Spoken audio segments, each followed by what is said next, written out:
Buenas tardes a todos. Hello, everybody. My name is Jorge Lanza. My colleague is on the first row. He doesn't want to come up here. So let's do a presentation.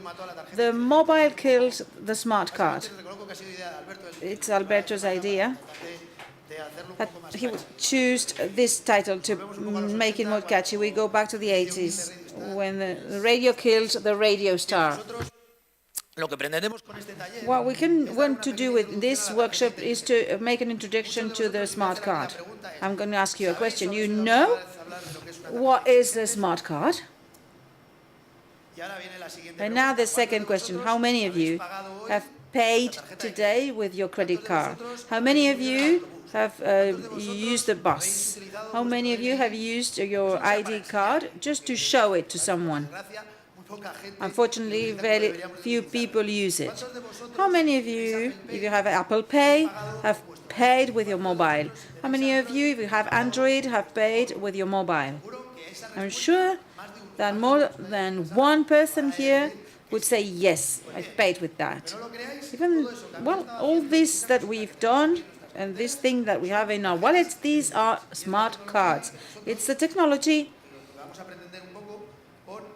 that we will explain in this presentation. This small plastic square was read by readers. Now we just touch them. This is about a presentation, understanding how this technology works, how we can communicate with it, and last but not least, you see what happens with Apple Pay, Samsung Pay, and all these options for mobile payments, and to use your mobile for most of transactions that you do during the day. That's the trend. That's the future. Things that we can do with our smart cards. It's something that we can migrate to a mobile phone. That's the reason for the title. But we're not going to teach you how to hack. We're not going to generate malware. No, this is just an introductory talk to know how to exploit the functionalities of a technology that we use daily, and most of us, we don't even know how it works. From the technology point of view, I think it's interesting to know more. This is the idea behind my presentation. There's been hacking in the smart cards. And everything comes from our wallet. So especially it's problems for the banks because they have to pay for any security breaches. So security problems are easily detected when we talk about payment. So my intention when we thought about this workshop and seeing the room and the people, I brought material here so that people who has his or her own PC or computer, we can do it here. How to send a command to a card, how to read with a card with a mobile. I want to do something more manual, but due to the layout of this room, we can't do it. Fine. The presentation is divided into these points. We have almost 2 hours. I hope I'll have time for everything. I just love talking, and sometimes I just diverge. We'll say who we are, and then an introduction to the smart card. What are the main features? Then we'll see basic concepts of cards. What is the internal architecture? What we have in our trousers is a small computer. What type of cards? How they work on various modalities, with contacts or contactless. We'll see the security in cards. Why those intelligent or smart cards are so robust? What are the implications? And last but not least, we'll talk about mobile technology. Our mobile phones will remove the use of smart cards in the street. Credit cards removed the money and coins. and now the mobiles are going to kill the smart cards? That's the final question. We'd like to open a debate, if you're still here. Who are we? Alberto and myself were two teachers and researchers in university. We are researchers and then we are teachers in the telematic technology group in the University of Cantabria here. We work also in the University Master's Program, and in research we work on the Internet of Things, wireless networks, network planning, 5G, etc. We do something in security, and then this is the part of smart cards. And you may say, why these guys started to work with smart cards? Well, in the year 1995, I started to work in university, because I'm an oldie now. In 95, the University of Cantabria wanted a system to identify the students with security. In the past, we had a different system. In some other universities in Spain, there was a specific system. What did we had a piece of paper with a photo, with a name, and then a stamp. That was it. There's no security there. I always remember that I had a transportation grant, and it was just a piece of cardboard. You could replace your photo with a photo of a colleague, and the colleague was called Jorge, and there was no problem. The driver wouldn't mind, so it was easy to have fake cards, but you could replace your face with another face, and so you could save a lot of money in buses. This happened to book the gym, or so people in the university, the managers realized that this was no security. We need something more robust to guarantee that things are going to be done properly. So they spoke with this Banco de Santander, this bank in Santander, that has a program called Santander Universities, which tries to help universities for very specific purposes. In this case, our director told the people in the bank, we want to have a more secure platform. And there was a university in Europe, in Louvain, in Belgium, and the director said, I want that type of card they have, the Belgians. So the people in the bank gave us this card. This card was okay. It worked easily. It wasn't easy to hack. But we realized that the services that we could offer with the card weren't enough. We wanted to have something more in the card. That's why when we started to work there in the year 2000, there was a task force. And these are the logos. It was orange. That wasn't really present at the time. But then there were acquisitions and mergers. Orange did appear. We had a team composed of Banco Santander, the University of Cantabria, Gemalto, leader in distribution and manufacturing of smart cards and for safety too, and Orange. So we wanted to have a team, and it's called the Technology Observatory of the Smart Card in university. A long name, OTOC, that's the name. We wanted to explore the various possibilities of smart cards, first within a university, and then, why not, use it for other purposes. What did we want? To improve the functionalities of our university cards. We wanted to give it more flexibility and dynamism in the content. I had a card with my data. I couldn't do anything else with it. We wanted to include something more. I could customize my data as a student, using the same platform as other people in other universities, they could have a customized card according to your university, and to have more usages.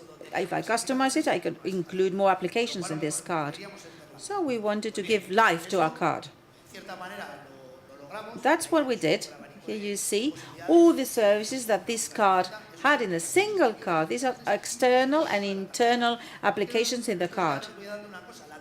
This card cannot have just one type of application. A card can contain many applications, the same as we have in our computers or my mobile. I can go to the store and download an application. I can do the same with a card, but I don't have a store for the moment.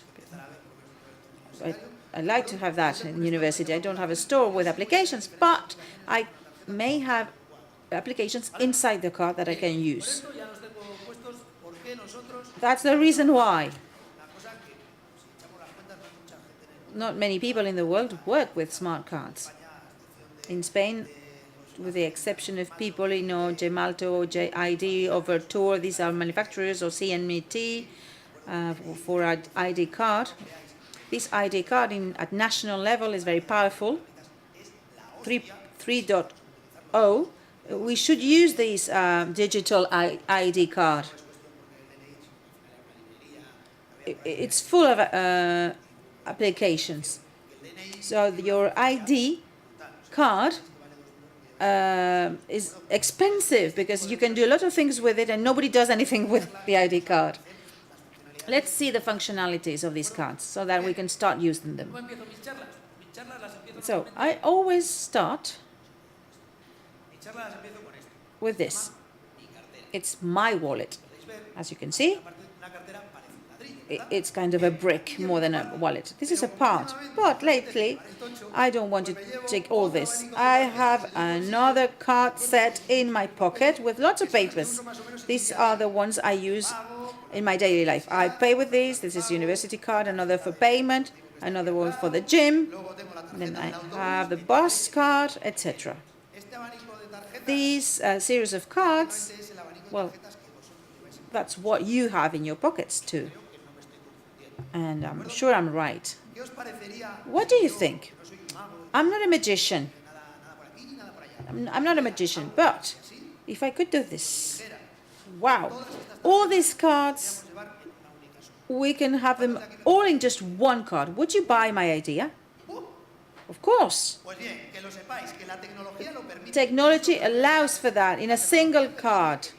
All these cards could be in just one, in a single one. All these cards could be moved to my mobile. This is allowed by technology. Why don't we do it? I don't know. It's always the same. Commercial interests. Many people around, many businesses. I always making publicity. I have an American Express card, and people know it's an American Express. If I have a Visa, people say, "Oh, he's got a Visa, golden Visa. He's got money because he's got a golden Visa. It's not a normal Visa card." So it's about image, marketing. In a mobile phone, you can't really see it. A mobile is a mobile. I've never seen a mobile when I want to pay. Just an example. It's a Santander bank because we are here, and part of our funding comes from there. When I pay with my card, my Apple or my iPhone, it's not red. It doesn't turn red because I pay with my Santander credit card. So we have all these cards in our pocket, but these cards can be inserted in just one device. What we would like to do is that, well, the more cards you have, the better. Wow, all these cards. People will say, he is rich because he's got 20,000 cards. Well, I'm not rich, I'm not poor. Half of my cards are useless. In fact, I have many operations in various banks. And all of these companies and banks want to give you a card. If I had just one, I would be happy. But when I lose my wallet, what happens? I have to go and call everyone to get a new card. If I had just everything in just one single device, if my content was centralized, I would call just one single number saying my card has been lost with everything inside. Please send me another card, the identical card. So I would save time, money. To a certain extent, what I'm telling you about here may sound like utopia, but technology allows you to do it. But you need the systems so that they operate properly. Okay, the cards that I've shown you, basically on the outside, they just look like they had different colors.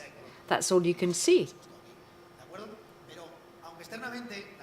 Although externally they might be green and red, the Cantabrian University one's green, and I've got the bus card here as well. This card doesn't have anything, doesn't have a contact strip or anything. It's just a grey sort of card, you might say to me. Well, you should have thought that when you got in the bus, you put the card near somebody so that a reader can read it. And when you're going to pay, those cards that you have in your pockets have some contacts, a chip, like a gold-colored chip. You put it in something, somebody touches it when you used to swipe it in the past. And there, you need to see that although externally they're very similar, something makes you that when you go to the bus, you just have to touch it onto the reader. But if you're going to pay for something, you have to put it into it. That means the different technologies used by the cards are different. So they have security measures so that you can't copy them. Some of them have holograms. But inside, they've got an antenna, they've got a microchip. Some have graphs, some have a storage ability, which is what means we can use them in different ways. What's behind all of this? I've said to you that they're all different. So now let's look at how the first cards evolved to the most recent ones. The first cards that we used, remember them? They had a magnetic strip. All started, had a typical banking card with a magnetic strip. Then we got chips, but why did we get these magnetic strip cards? This technology is just really like a strip on these typical VHS cassettes, VHS video cassettes, or the ones that you had on tape recorders that you put a biro in to rewind them. It was before we had mobiles or anything like that. These magnetic strips are basically, on these cards, the same sort of thing as you get in a tape player, or videotape. And so just with a reader, you could read the information that's contained within it. What happened with these cards? They're not smart, they're just data storage devices, and they have limited data on them. So, what happens? Here there was something that needs to be improved. And how did it happen? Well, it happened because a gentleman here in the US called Mark McNamara went to pay. He was a very wealthy guy. And he went to a bar or a restaurant or some great place. And he said, I want to pay. And he said, oh, no, I don't have any cash.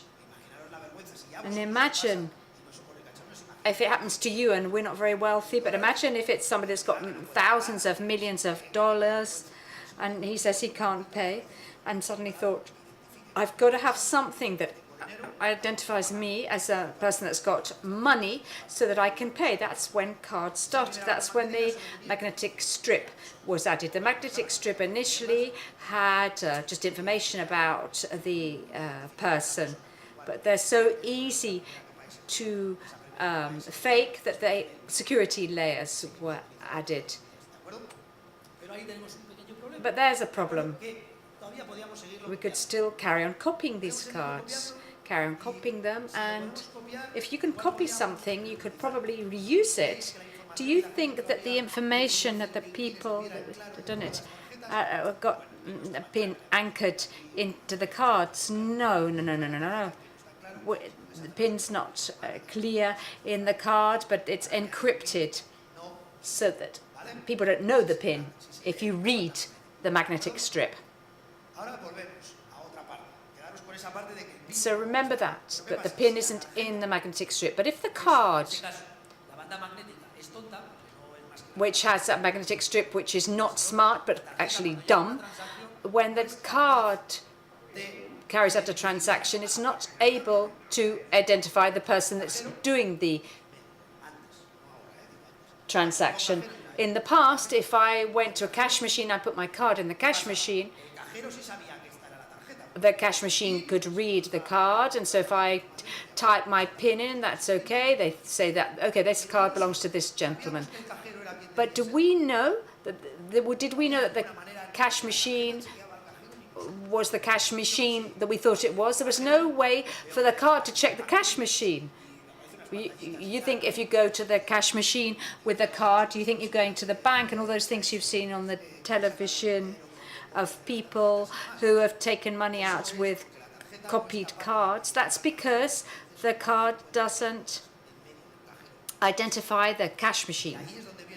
And that's where things, so just when I said remember the PIN number, I don't know if you've noticed that you say many magnetic strips have been copied, and of all the problems with security you've had, there's always a security camera in the middle of it. They see, somebody sees you typing your PIN, so they say, oh no, cover your hands, so they can't people see it.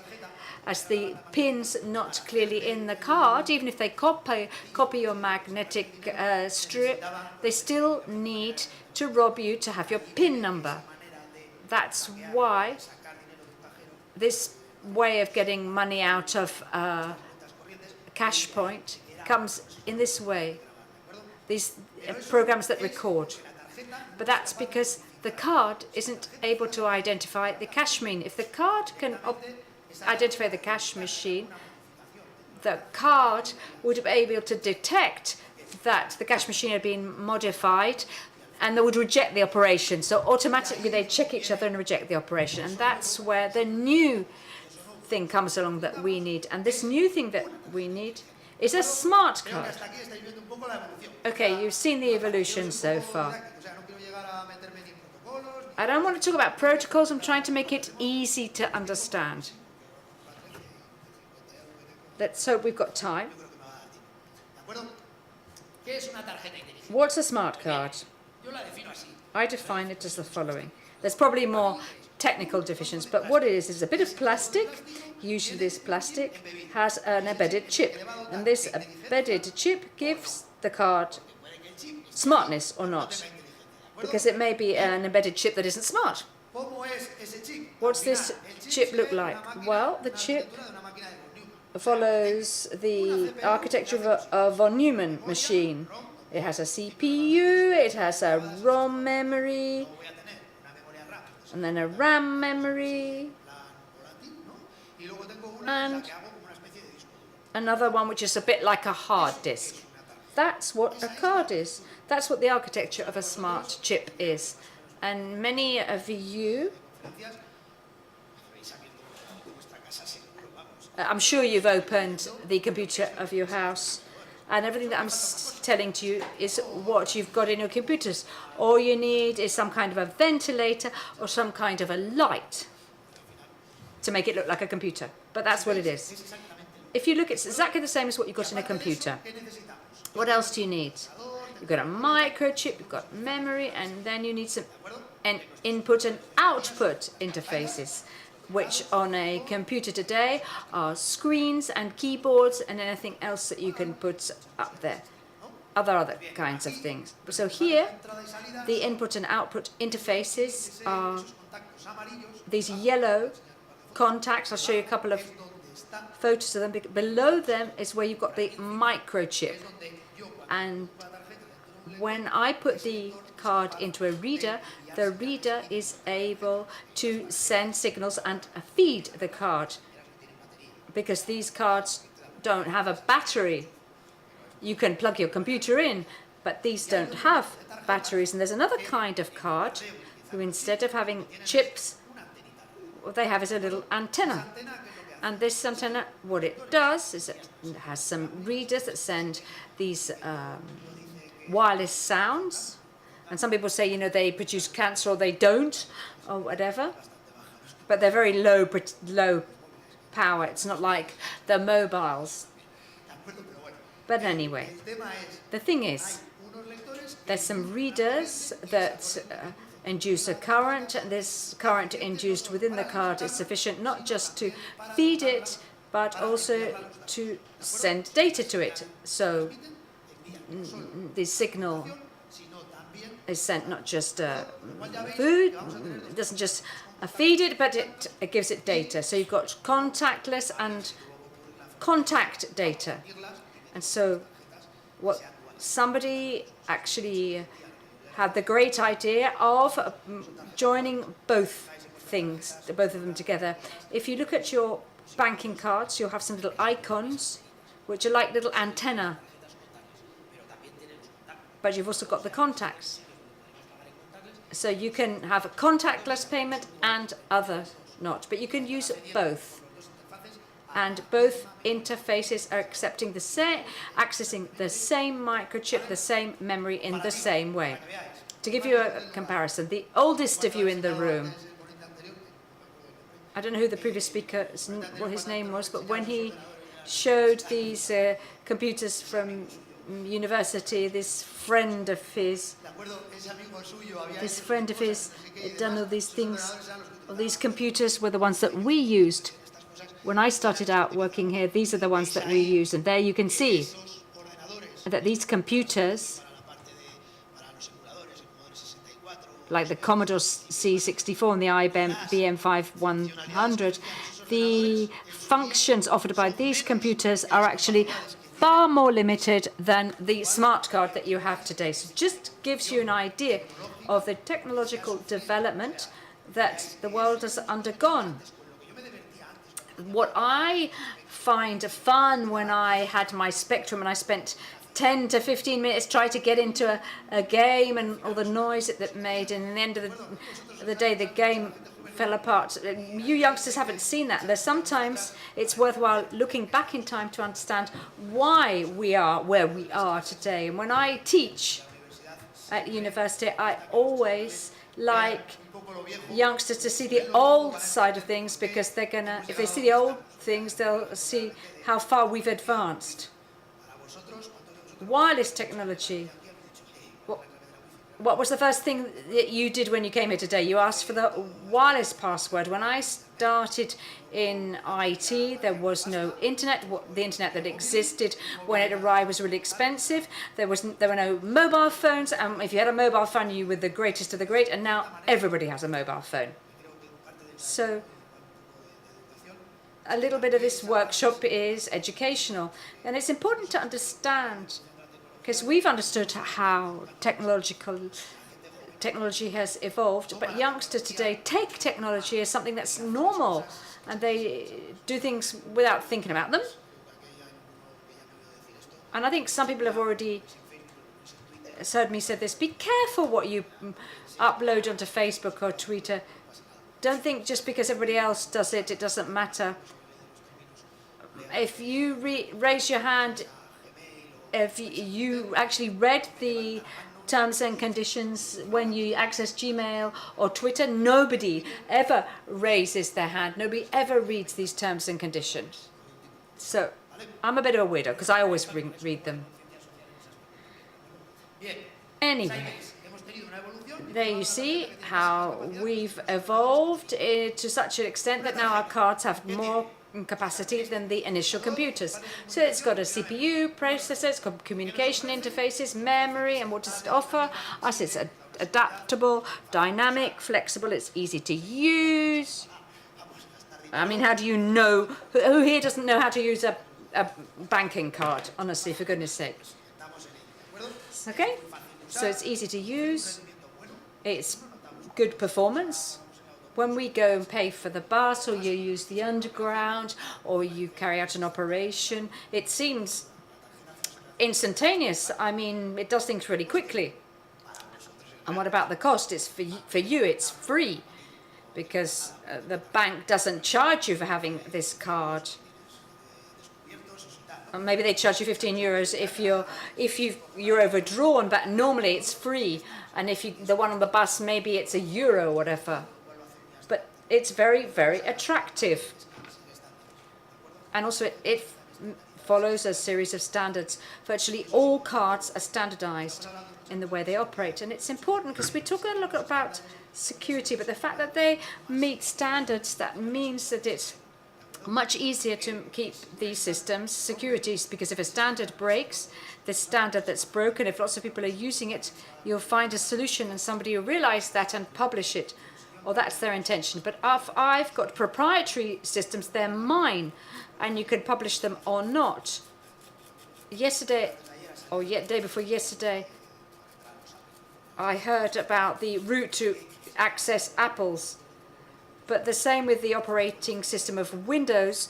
With the Apple operating system, we don't know what's happened. But if we use standard systems, where everybody have them, the most logical thing was that somebody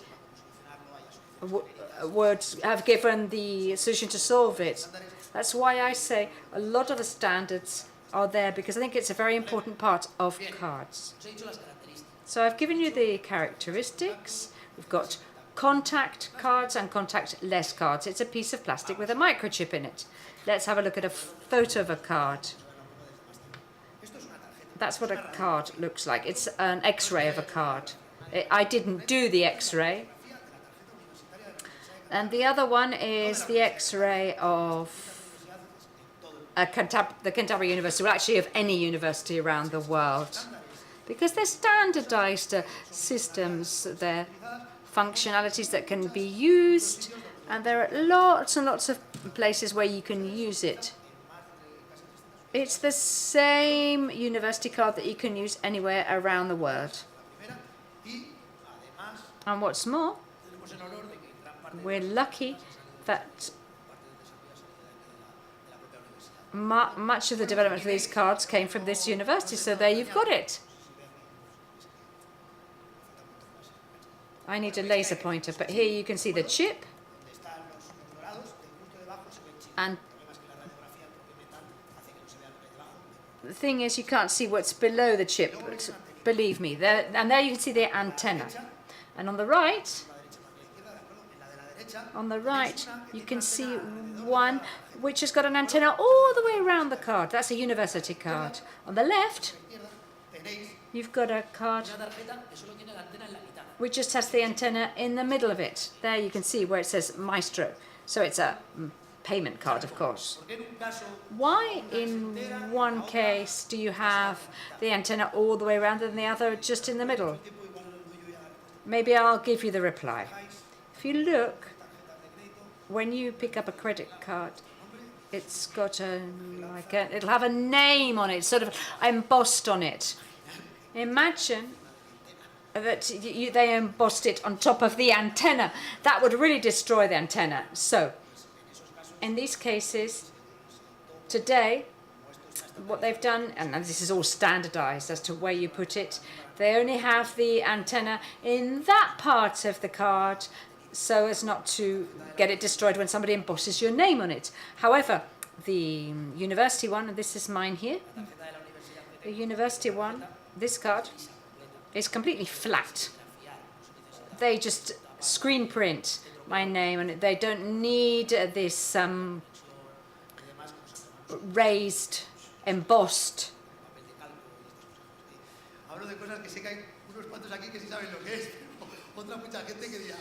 Some people are saying to me, what's this? These people.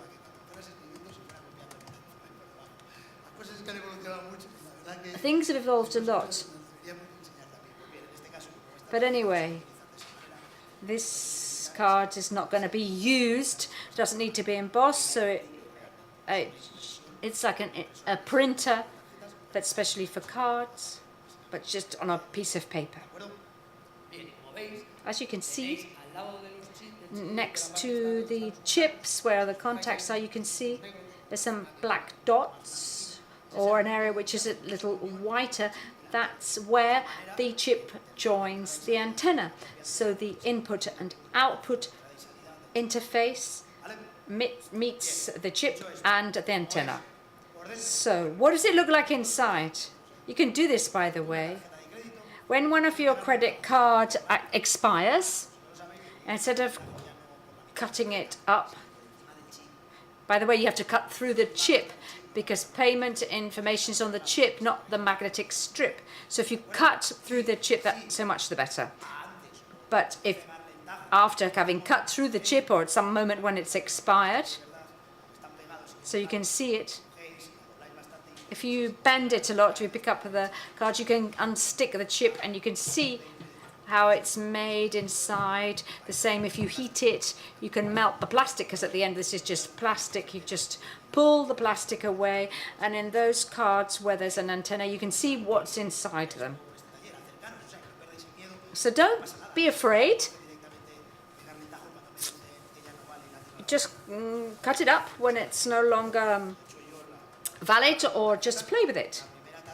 The first card that I had at the university, the first thing I did was break it and pull out the chip. And today this chip, 17 years later, is still stuck to the same place, which is at the bottom of my computer screen. I know it's a bit weird. Some people put an R2D2 model on their computer, but I have the first chip. So what you need to do, if you work in the world of technologies, lose fear of it. Normally, you can find a solution to any technological problems, so don't be afraid. The photos at the bottom are manufacturing environments.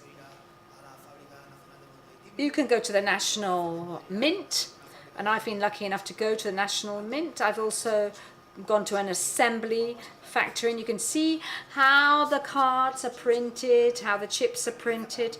It's an experience for somebody who works in this world that maybe understand many of the problems, because people started talking about, oh, dual cards, contactless cards, and people didn't see that initially it didn't work, and then eventually you realized what the problem was and why the problem was just internally, and that's when you realize the work that's behind for manufacturing and designing and making all of these. I'm now going to get a bit more technical so that you can see what I do when I get around to the demo, if I've got time for it. Here we've got a card, which is a dumb device. A card is a dumb device. It's like a slave within a communication. That is, they have no batteries. That means on their own right, they don't do anything. They need some kind of energy. And to feed them, you put it into a reader. And to communicate with it, what I have is a client, and the client gives it a command called APDU. I want you to remember these, APDU. It may well be that you're never going to program a card, but I'm sure somebody's picked up an Android mobile and to see if you could communicate with the card. When you read the API for Windows 10 or Android,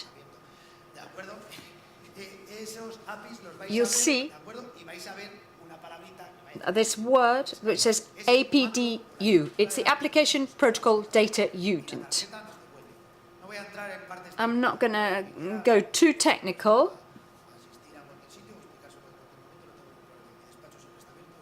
If you want to come to my office, I'll explain it to you. My door is only open, but I'm not going to explain it now. And if I go back to university this summer, I'll be giving a course about this, a little bit more advanced and a little bit more in depth. But what you have is a headline and then a series of data that is sent to the card, and the card returns data to me. Sometimes all it has to do is to say that I've done things properly, and it tells you the state of the operation. Just information. if in any time you start working on this, when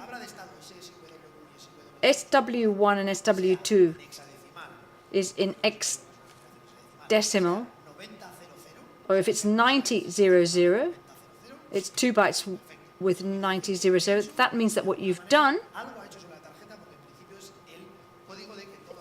is right. It's the code that means everything has gone fine.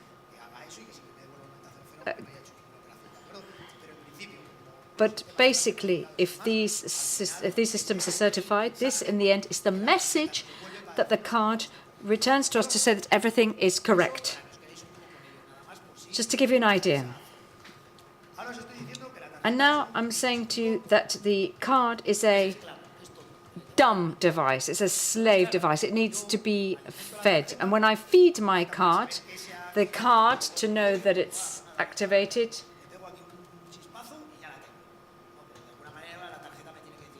the card has to say, oh, I'm ready. I'm ready.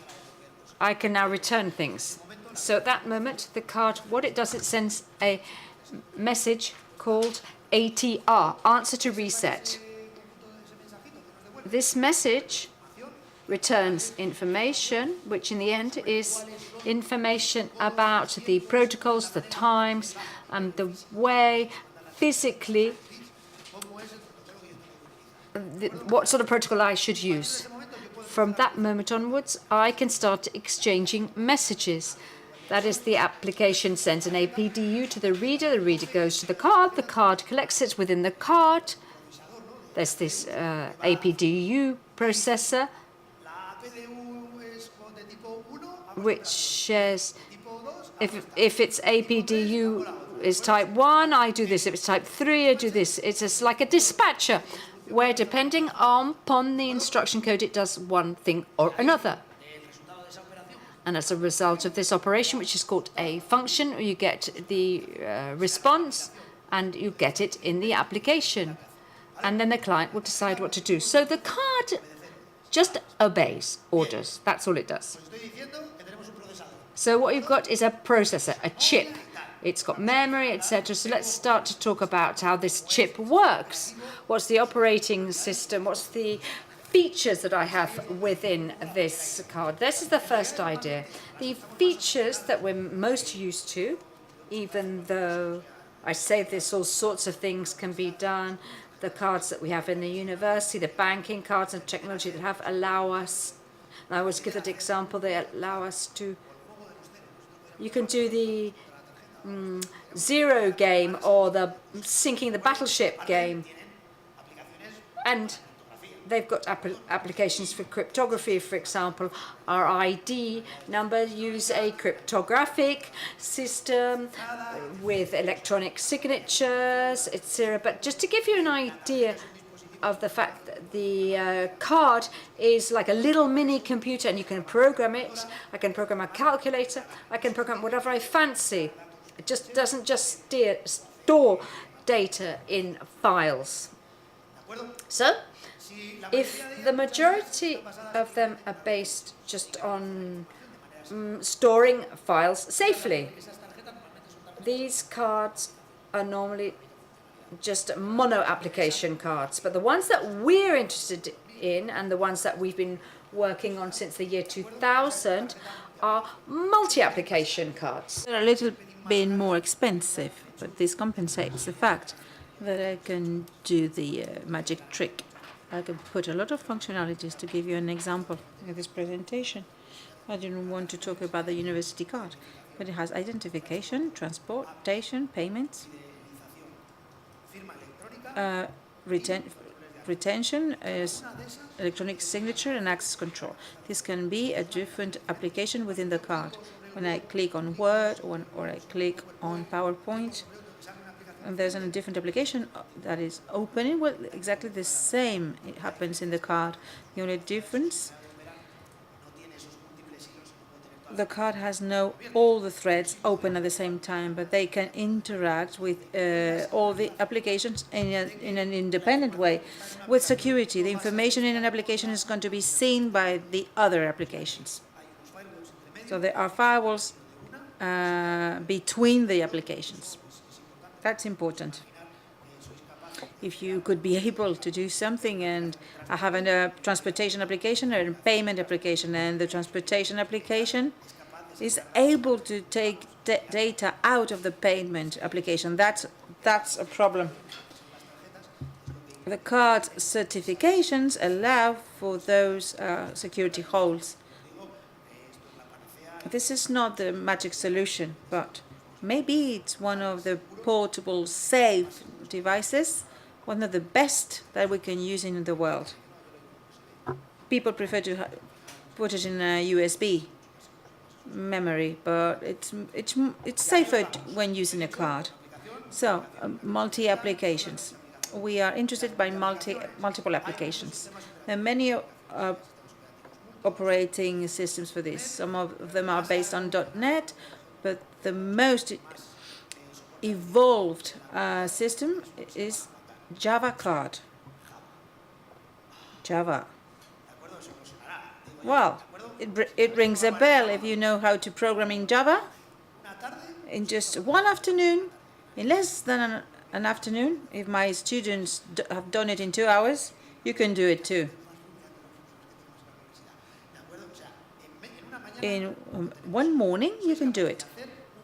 You can make a program for a calculator or a program for an application based on the card. You send 2 cards and 1 operation, and the card will give you the result. 2 plus 3, well, we'll have a result, 5. We could do that. It's a calculator, but it has nothing to do with an electronic signature system or back payment or transportation. It's something that I just imagined, a calculator. And I'll show you a demo where I do a hello world. With all the commands, there's a hello world. Saying there's a virus, there's a malware. Very simple programs that we can include in these cards. This architecture is very similar to the one that we find in a Java system. With Java, we have the operating system and the Java virtual machine on top of it. Here you have the proprietary CPU from the X manufacturer, and then the Java card layer that exports an API. We will upload the applications in the card. Let's think. The card in itself is not Uni 7. Nothing to do with that. It has no display. The whole of utilities of Java code, that's a set of functionalities offered by Java. The virtual machine should be in just one platform, but in fact there are 2.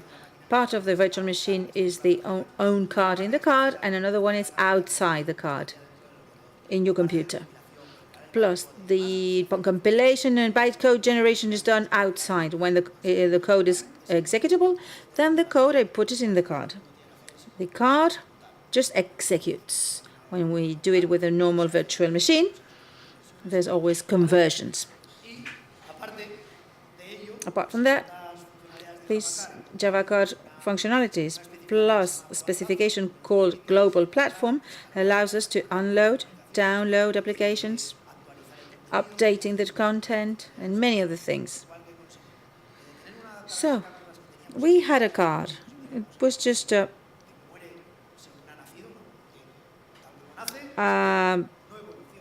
static device with no life. So a no-life device that now we have a device that is alive, because we can change the content in the cards. It can evolve.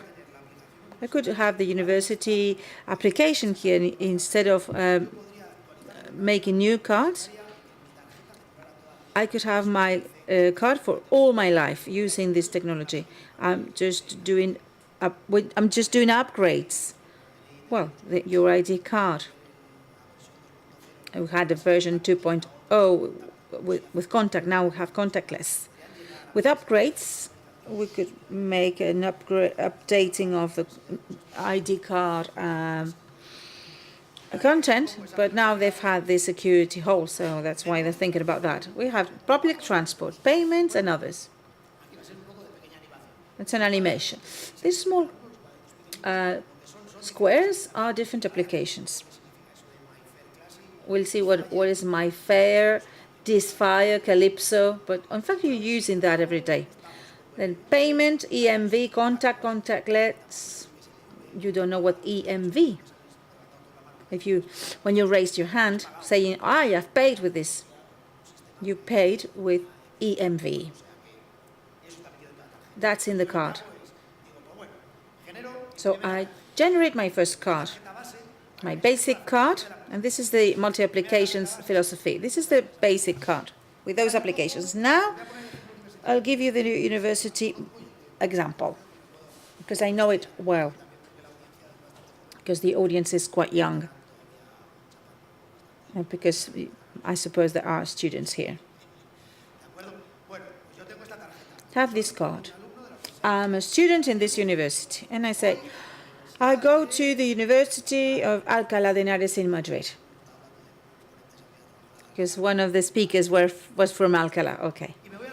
I go to that university using the same technology, because we are in this Santander University network and they use the same card. So I go to Alcalá University and I say, oh, give me another card. I want your applications.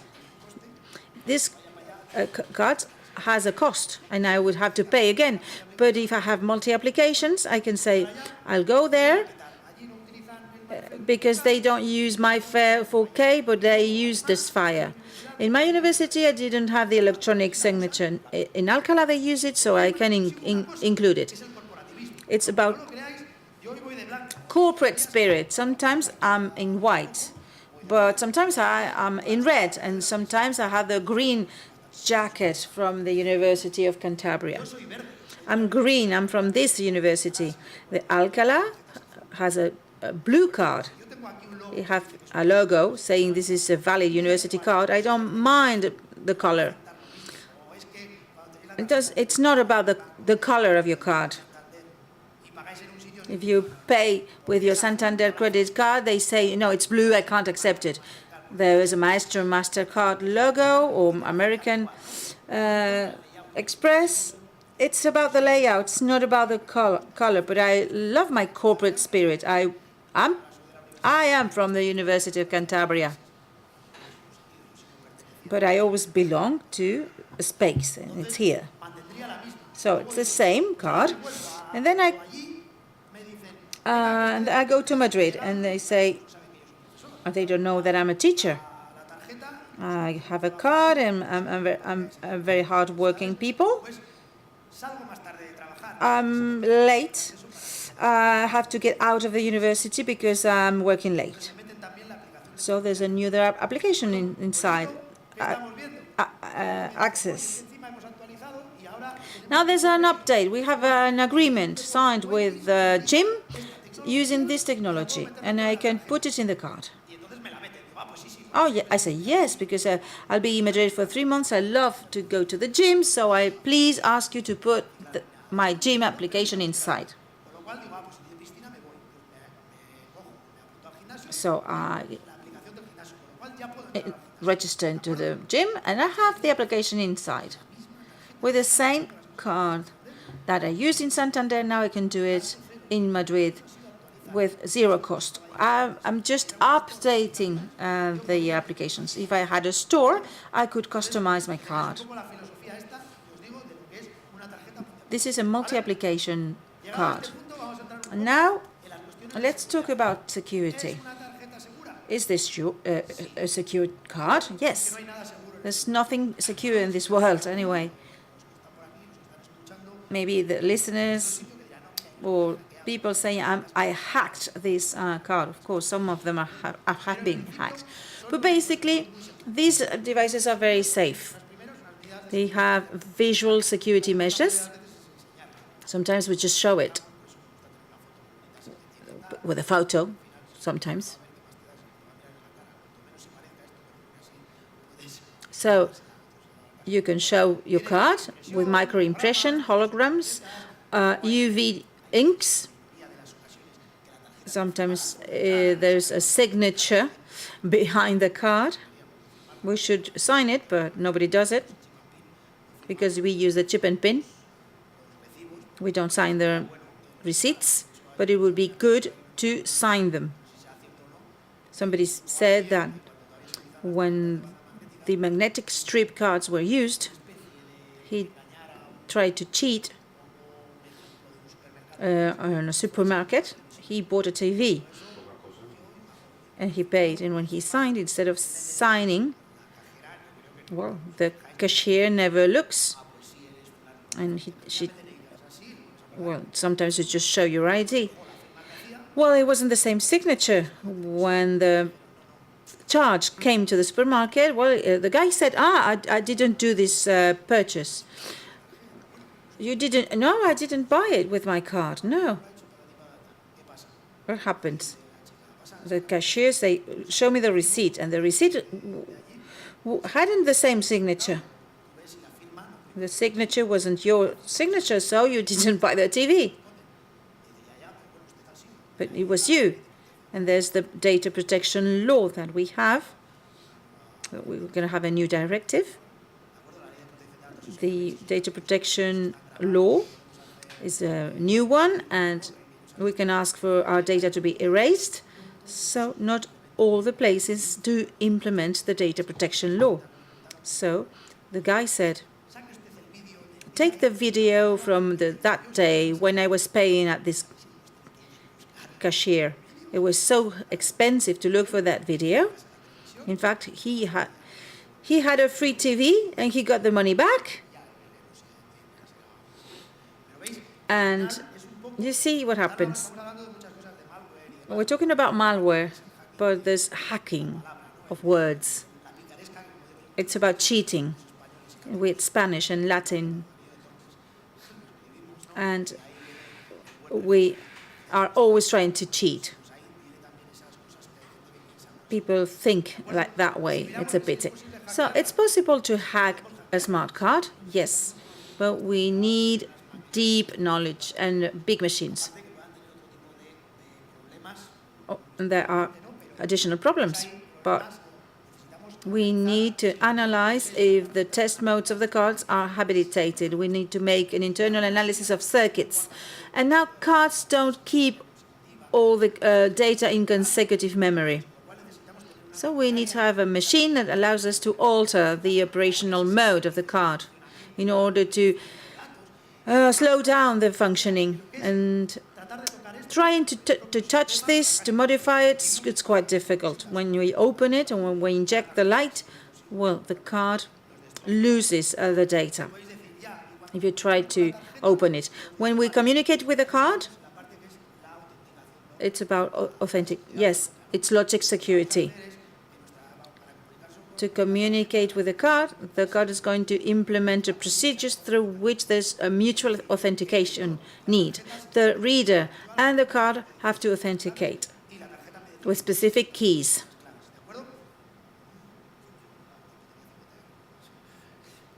I think I have time.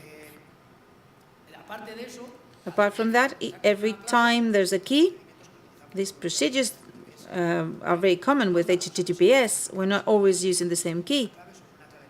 There's a master key. All the sessions are not going to be seen. And normally these sessions last for a couple of seconds. There are many atomic operations. Either you do everything, either you don't do anything. You remember with the transportation cards in the buses? I had a colleague who was using his bus card very, very slowly, and he could have more travels than those that were included in the card. That's the philosophy of atomic operations. Either it's done, either it's not done. So you can avoid the cheating thing. So we have security domains. Each application runs its own memory space, a sandbox, where everything is executed. Nobody can get to the sandbox unless it's updated in the code itself. Then there are certifications. They're good. CL5 certifications.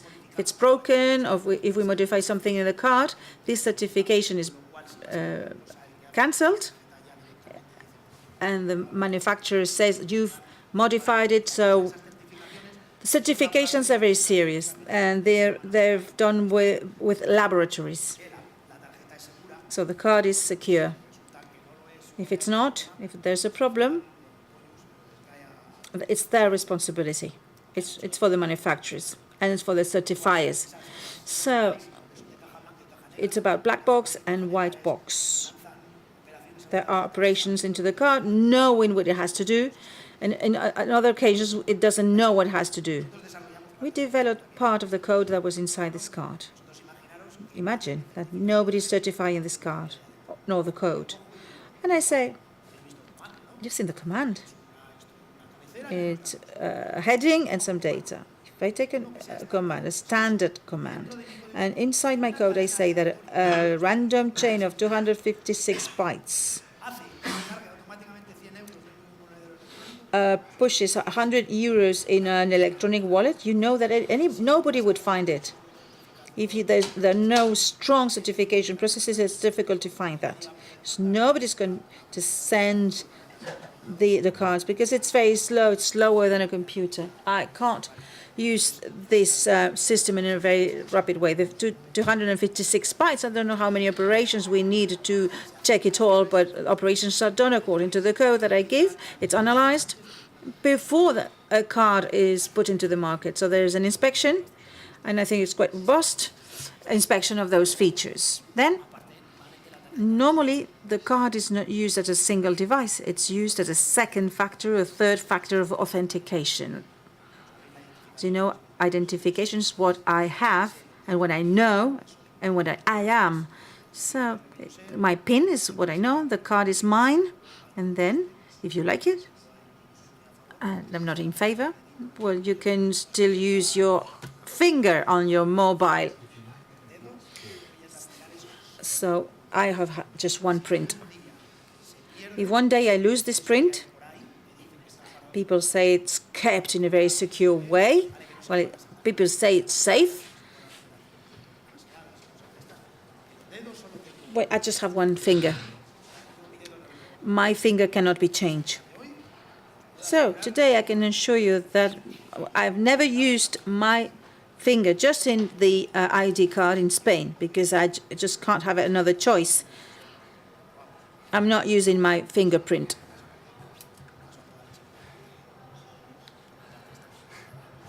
For the passport, I use the fingerprint, but that's all. So, there's another part here. Operations that can be done or cancelled in the cloud, and hardware security modules that are based on hardware. The card is a portable hardware security module. Others are stored in the cloud with big amount of safe data are stored. The problem, well, I don't need to know the algorithms or the cryptographic procedures. This is implemented here. If one day I need to change the cryptographic system, I don't need to change the code. I don't need any update. Somebody's going to update my card. It's more transparent. Now we start the discussion. It's up to you. Do you prefer to use the hardware versus the software? Do you like security and to store data in hardware or in software? Well, that's your choice.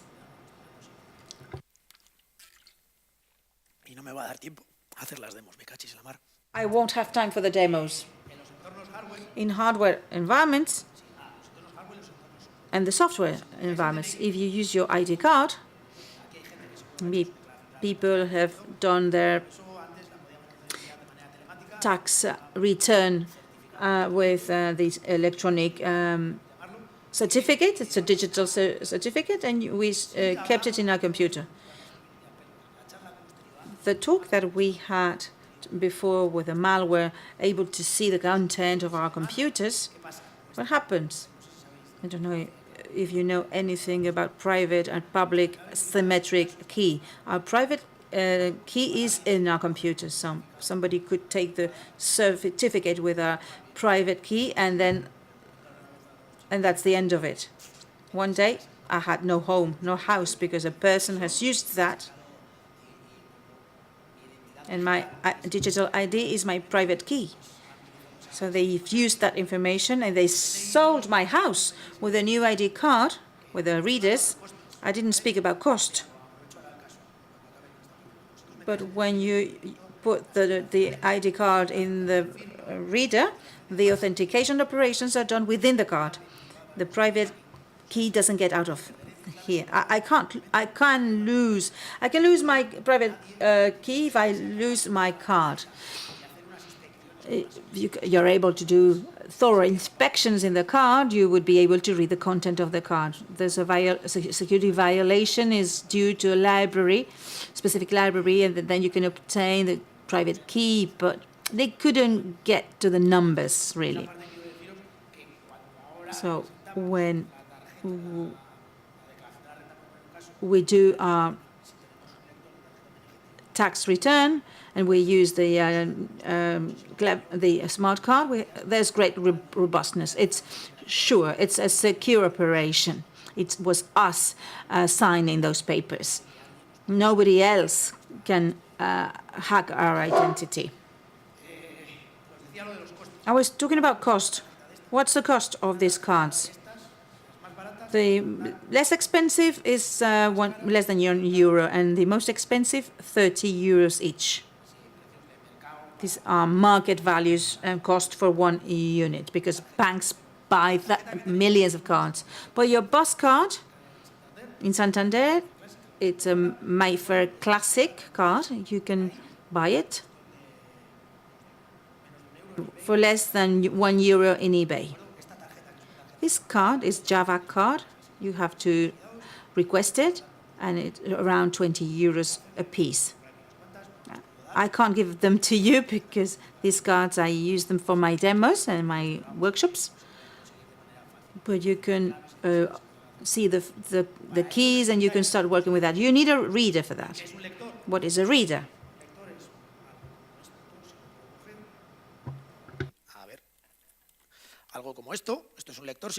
This is a contactless reader. This is another one.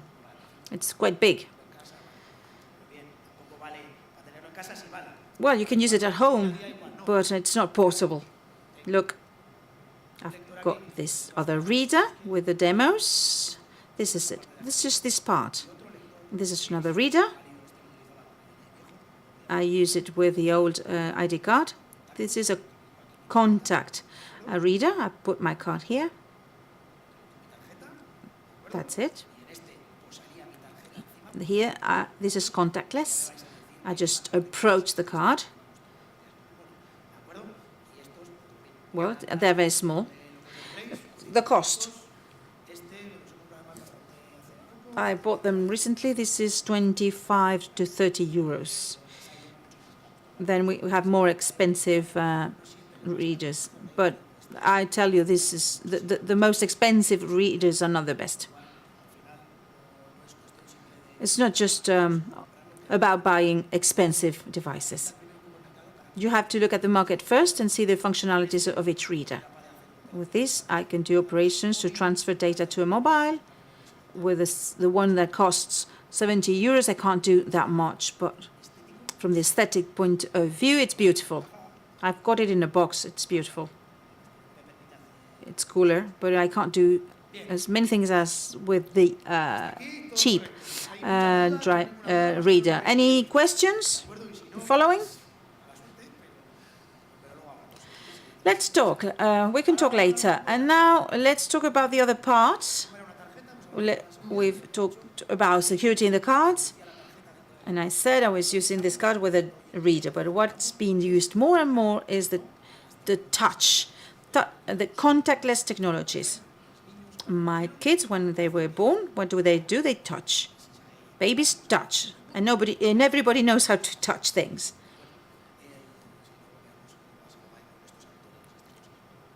Oh, we're not going to talk about actors touching ladies. I don't have House of Cards anymore. I'm so unhappy about that. In the past, we had to introduce and insert the card. The problem is that contacts used to get damaged, and I had to find the hole.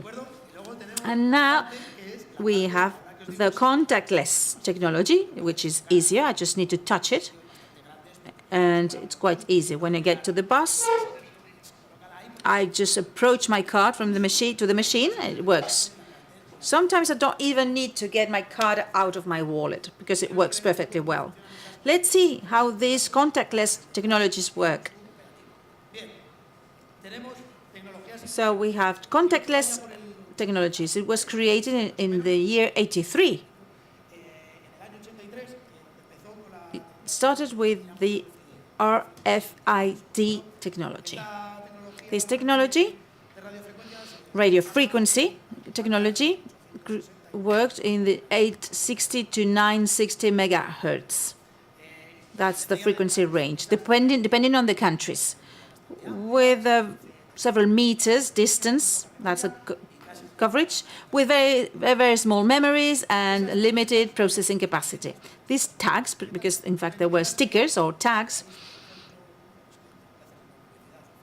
I'm always doing publicity. If you go to Decathlon, or all the T-shirts, all the objects that you buy, you put them into a box, and it's got a tag RFID. It sticks to the objects that we buy. It's the label. And now it's going to replace barcodes. Well, it's not that easy as printing a piece of paper, but this is going to replace barcodes. And this is the dream of each supermarket customer. I put my things in my caddy, and when I go through the cashier, I don't need to get the things out. And the machine says 100 euros. So I'm saving time. It's burdensome when you have to get everything out and everything in again.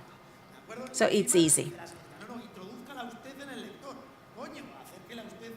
And then you just need to approach your card, and it will tell you the total amount of your bill. Sometimes you need to do many operations, but here it's going to be easier. So with this type of labels, it's easy. Then we have the proximity and vicinity cards with another frequency range, 13.56 megahertz. When frequencies changes, we can have more range or less range, several meters. It's 13.56 megahertz. So the distance, the reading distance is reduced to meters to centimeters. And that's an advantage, and it's good for security in contactless cards. The reading distance is very short. Here, the theoretical, 1 meter to 1.5 meters. And these cards are used in the ski stations for the forfait when you ski. These are the labels. The contactless smart cards respect the ISO 14443 A or B. The theoretical reading distance is 15 centimeters, and there's one 6 centimeters and need a big reader, but normally it's 5 centimeters.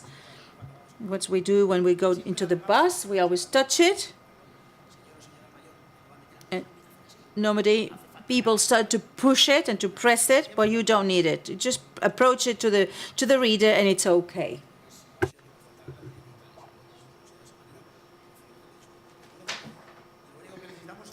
So the only thing that you need to do is to get it near to the device. And what do you do with that? It has to be you that puts the card near the reader. And you're not putting it inside the machine. It's not like when you use a Bluetooth. If you've got a Bluetooth in your mobile, if I've got that activated, people know that I've been here, so that they know that I've got this card. You have to get near the reader. And if not, it's impossible. So remember that it's part of the security that allows us to have this. Another part is, as you've seen, this doesn't give off a great deal of energy to be able to feed this card. So these are systems that consume very little, and that means that our batteries last longer.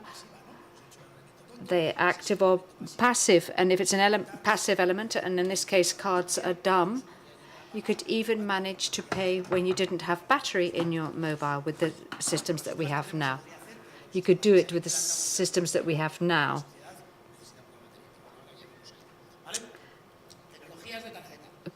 Card technologies, these are just some of the most well-known ones.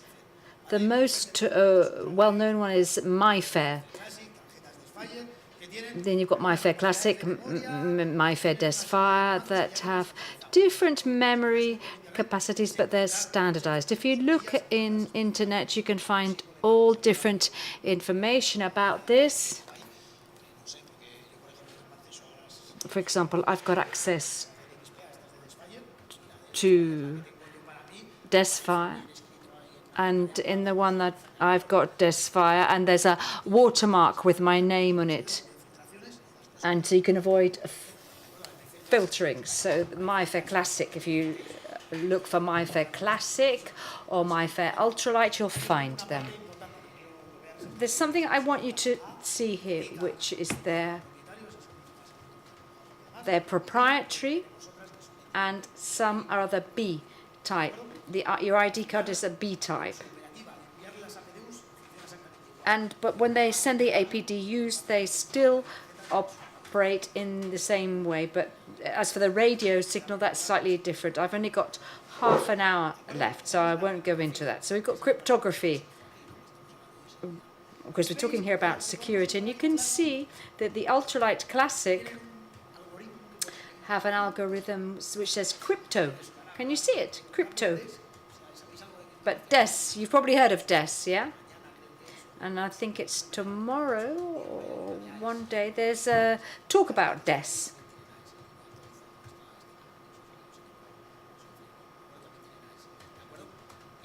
So, we say standard or non-standard, and we go back again. Cards should follow standard systems, although classic MyFair cards follow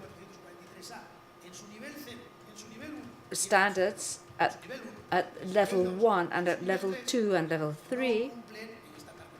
They don't really meet the standard, but when they get to level 4 they don't care, and they add a different level of commands. And then XP, I said they'd also have Desfire, and they use a standard security algorithm, and they meet 1, 2, 3, and 4, which is the level that APDUs traditionally sent.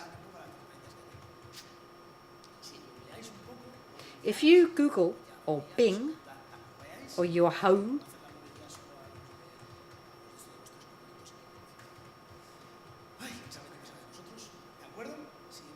if you look in internet, you'll see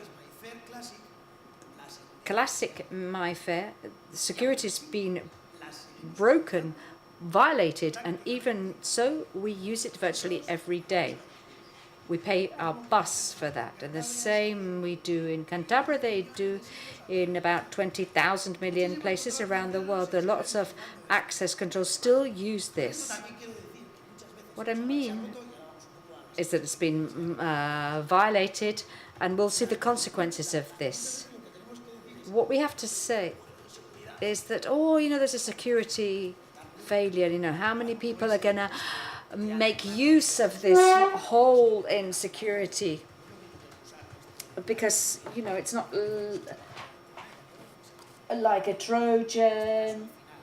In this case, people that do this are going to have a certain kind of technical characteristics. It's a device that you have to have. they're going to try and sell you cards that will allow you to access to God knows where, but the devices that are in the cards that can also be connected to internet. And the other thing I didn't say, which I forgot, is that cards normally have a unique identifier, and I can't rewrite it. It's written from factory, it's printed on the chip. So there's a part that you can't hack. So if I do a game with whitelists and blacklists, even though the security algorithm's been broken, if there's somebody trying to prevent my bus pass amount not going down, you can always get it to be constant. But when they check their balance to see that the balance of this gentleman is always the same and they're always traveling on the bus, the intelligence environments will detect that there's been a security problem, this traceability that we spoke about earlier. So in the end, there's a whole set of things so that even if the algorithms have been broken, you can still use it. What's a MyFair Classic card look like?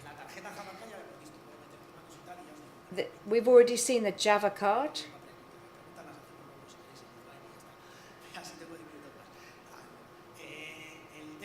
The thing is, this have a memory structures like the one that you can see on the screen. It's a linear structure. The previous speaker showed us a book about the assembly of the 8086. I used the Motorola, which had a linear memory. You had a pointer and you had to gradually move things. The memory was linear and it was all very easy. But here what we've got is the same thing. We've got some cards with a linear memory. Here, I'm limited to the memory capacity that I have and how it's organized. And it's organized in the way you can see in the screen, where I've got 16 sectors, each with 4 blocks. And each block has 16 bytes. So you add it all up. The card memory has 1K. And that means I can authenticate both the reader and the card. So it's the sort of a control access. But if you don't know the password or the PIN number, you can't connect. To do that, there are 2 keys, key A and key B, and access conditions. If you can write in a specific block, in this way you can block the features. If you can't do it, the card will just reject it.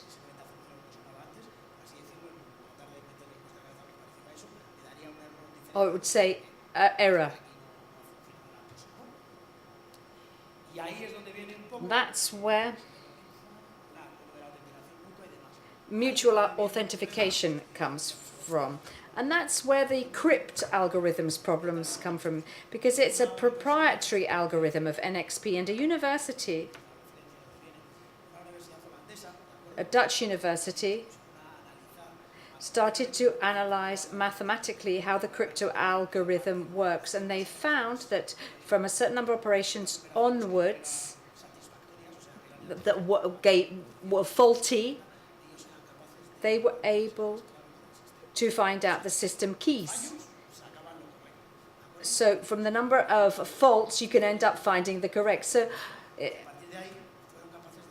and that meant that they were able to deduce the keys. That took them a while initially, but actually you can now get them fairly easily. So please, be ethical. Don't do these sort of things just for the fun of it.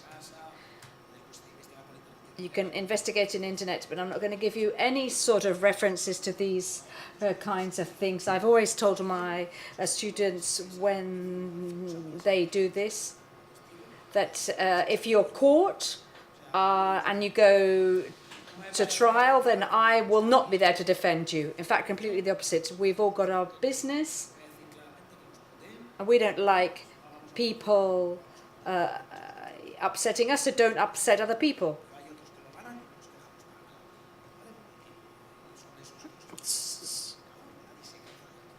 So nobody complains about using a certain browser, but they earn lots of money from us. So let's leave that to one side. So that was broken in 2008. The solutions were, instead of having different keys, you could create different keys for each card, or getting the content in the card's content, even though it isn't encrypted.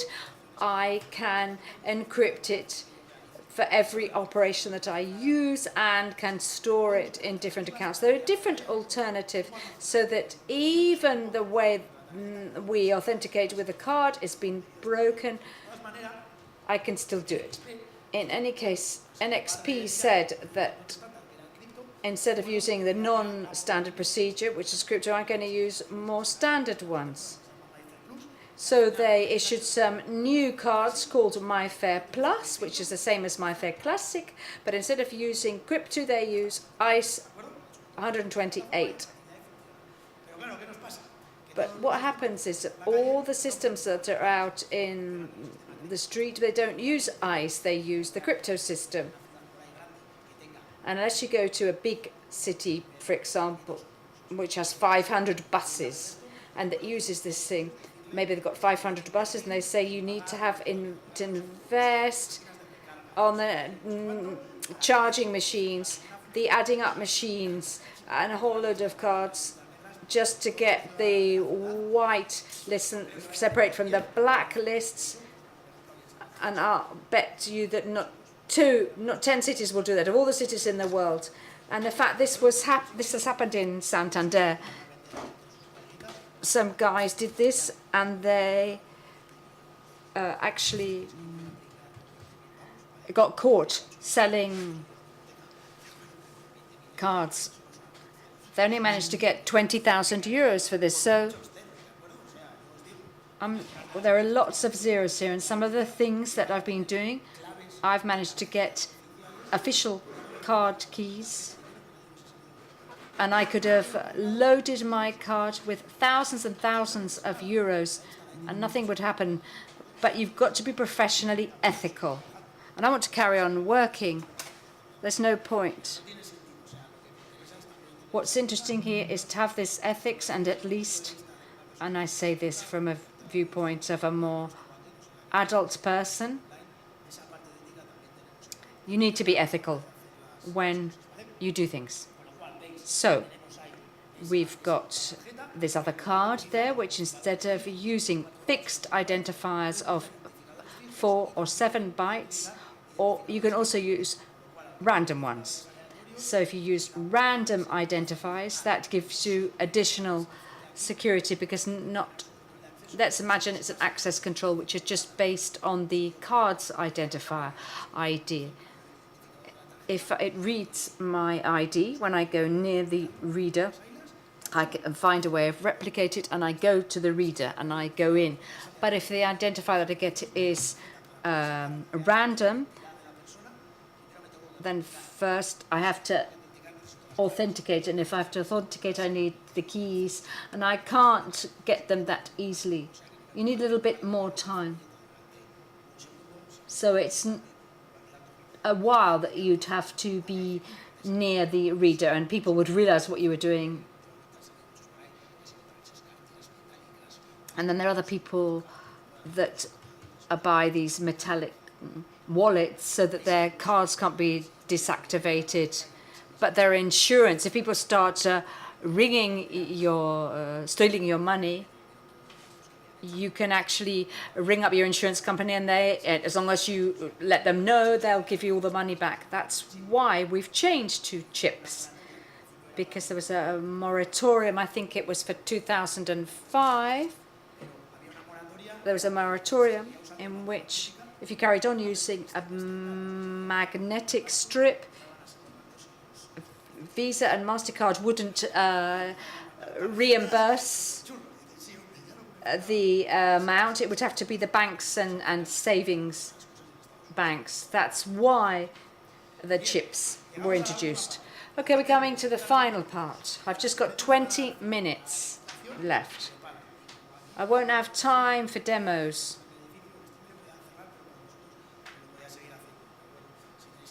If you're interested in, we could do it at another time.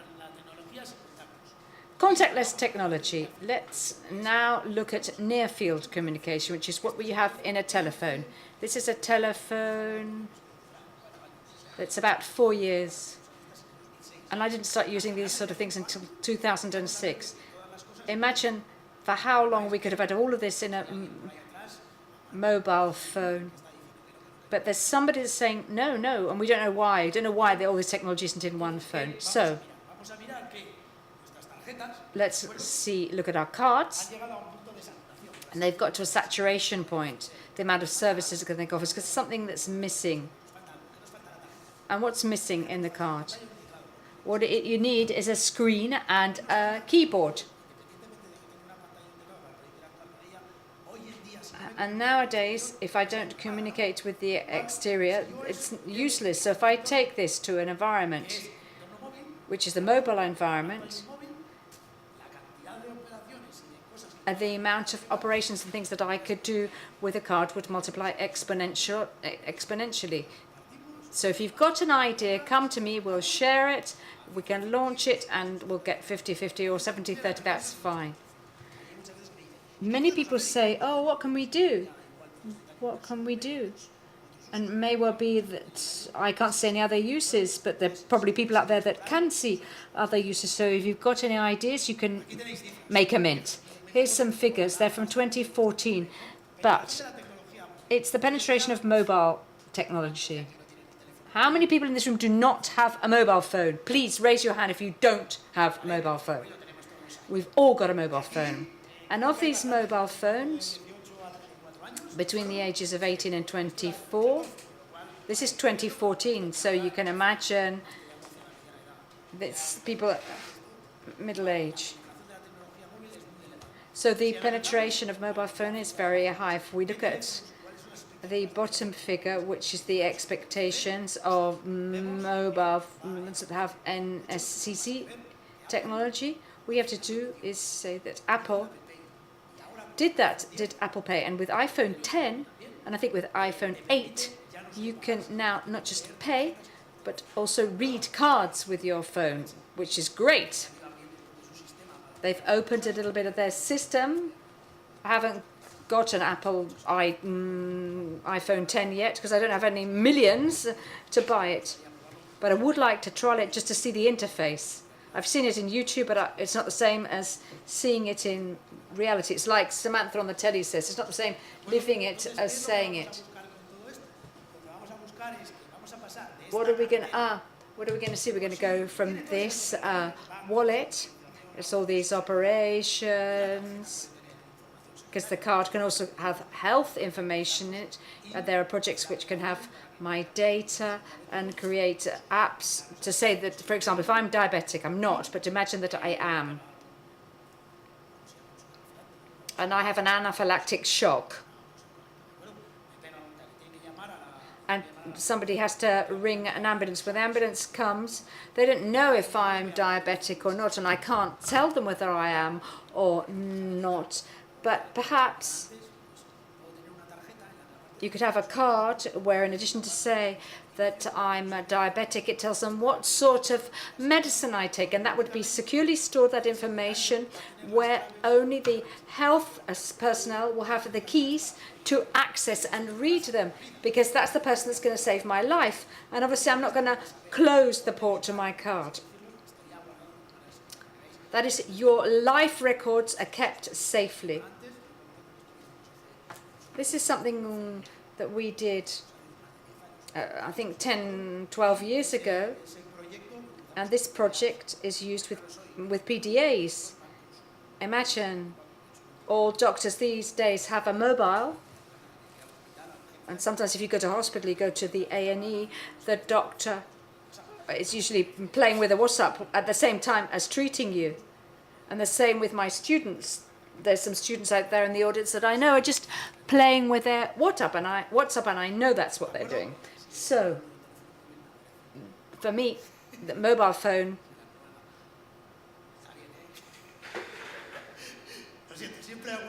There's always one in these talks.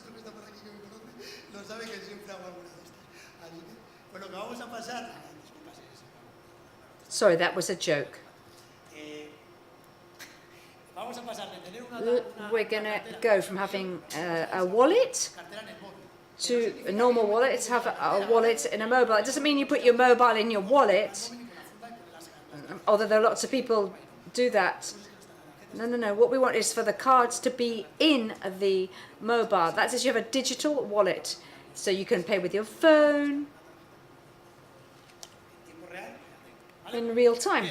So, but you can't do everything. If you want to put a card in your phone, there's certain examples of which you can't use. You can't just take a photo and say, I've got my card in the phone because I've got a photo. It's not the same security, the same information. The information that I've stored safely isn't there. So you can use a QR code, but if you put a QR code which is static, I'm always going to give the same information. So why don't I just take a photo of the wallet? For example, there's an app for the mobile, and I use a non-Apple, non-Android mobile phone, and I don't have an app for this store. And if I don't have an app for this store, I can't keep my discount card in the phone. When the only thing that the discount card here is a barcode. So if I take a photo of my barcode and put it on the screen, it'll do the same thing, because there's no additional security, because the lady at the cash desk has said, no, you can't use it. So I'm going to complain have no answer for the reasons why I needed to have that. I'm going to be injected with advertising. It's visual with a card. What I want you to know is that we have something else more inside. This part changes, and we have it with the NFC technology. So the NFC technology allows us it's short range, in fact, instead of wireless technology. I put this technology within chips. So we have a chip. All the logic part, I put it in the chip, and I can put it within specific devices. Instead of in a card, I can put it in the mobile as a sensor, or a wearable, or anywhere, if somebody can integrate that for me. So I have an added functionality. It's compatible. It uses the same frequency band and the same communication protocols that I use with my cards. It offers us what the cards don't have: heterogeneous interfaces, a keyboard, a display, etc. I have what I didn't have before. I can have my card in a specific device that is not plastic. It's embedded in another system. In this case, a mobile phone. But we can use wearables. If you have an Apple Watch, you can get close to the card and you can pay, because there's an NFC chip inside. So this is stupid device, because it needs a reader, because my mobile phone is not stupid anymore. So let's think. Okay, instead of having an NFC, instead one mode, which is card emulation. My mobile phone works as a card. Well, my mobile phone can be a reader. I can get my card close and near the phone, and it can be a reader. And then I can pay, and I can take and get one phone near another device, and they can do operations between them. The peer-to-peer communication. It's the typical examples of loudspeakers. You put the phone on top of the loudspeaker, and it's connected by Bluetooth with no keys. It's done with NFC technology. There's data exchange from a phone to another device that can be a loudspeaker. Here you have this usage case. A day in the life of a user. I wake up, I see my agenda, I go to the underground, I pay for my breakfast, and instead of finding a QR code, which is static, and if it's painted over, I can't read the QR code. It's not infrared camera. If I have the NVC label, I can do it. So I get near this place, and I get interactive advertising. I can have a free trip on the bus. It's an interactive operation. Then I go to my office and I say, look, I'm going to give you the tickets that I bought yesterday. It's not with a QR code. It's a secure ticket, a digital ticket. It's not about this QR being scanned. I could have been like you. If I give you this, nobody's going to check it because there's no additional information with no photo, etc.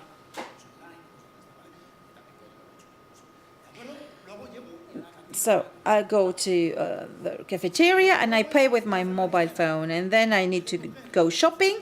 Instead of doing my shopping list, I can go to a place where I get near the labels, like Amazon Dash. This device, well, in fact, you could have won €5. It was won by Amazon with for €1. You could buy some of them and have free vouchers. I have enough devices in my office, so I don't need it. So you can pair it up. Instead of having the Amazon Dash, I can use my mobile phone directly. I go home at night, and I say, oh, the phone is on my table. And normally we sleep near our phone. It's bad. Because if I get a WhatsApp at 3 in the morning, I'm going to answer. Radiations are bad for your brain, so don't sleep near your mobile phone. So I even switch my Wi-Fi off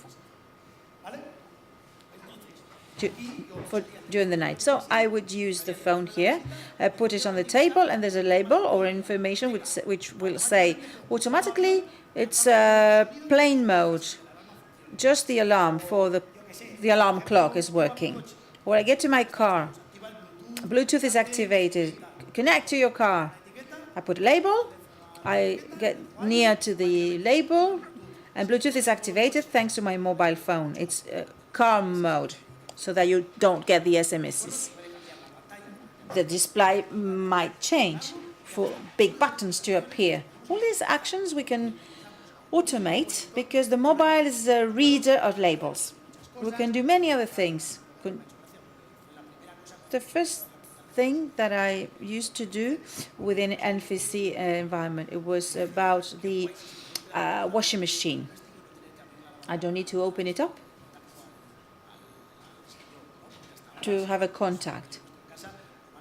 Normally, electronic devices have LCD displays, but in the past there were just lights. And when you called to the repair service, the people asked you, what is the light of this in red or in green? Now I get my mobile phone near to my washing machine. The NVC protocol allows for this communication. There's a transfer. Then I push send, and the technical service guy receives the full status of my washing machine. It appears on the display. So the person there, the repair guy, knows what happens to my washing machine. I send you a technician, and he knows what's your problem. Just one person coming one time, just once. We can do that. We can configure our Wi-Fi. I didn't know that the key was that, but somebody told me I had to type it. We could have labels at the entrance saying, put your NVC phone near to this label, and then automatically your Wi-Fi is configured. This type of actions, we can do that with a simple thing, your touch phone. There are commercial solutions. These are the differences between QR codes and NFC.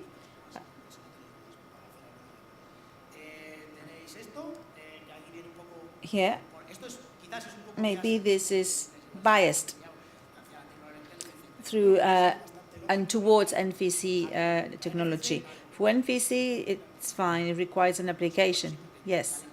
Because the reading of NFC phone, when it says requires application, it's very positive. It doesn't require it, in fact, to read labels.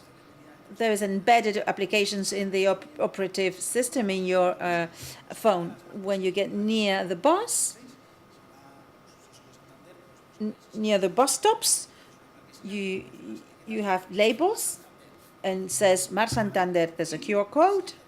And if you get your phone closer to these NFC labels, it's going to give you an URL. It's going to connect directly to a site saying so many minutes until the bus gets to this bus stop. With a QR code, it works. But if I'm late, and I put a spray or an ink on top of the QR code, it doesn't work anymore. In the QR, it needs an application because there's no standard protocols. So we need to download an application because mobile phones do not incorporate these applications. Others don't read anything. Here you see the usability of these two types of technologies. It's better to touch it than to need too many actions for the same purpose. NFC is better. Cost, it's a little bit more expensive. But at the end of the day, it's value added, it's durability. The NFC label, I can rewrite it when I want. I can block it, but I can rewrite it if I want. The QR code, I have to put everything down, the bus stop, the post, and then to reprint it. And I need to keep the format.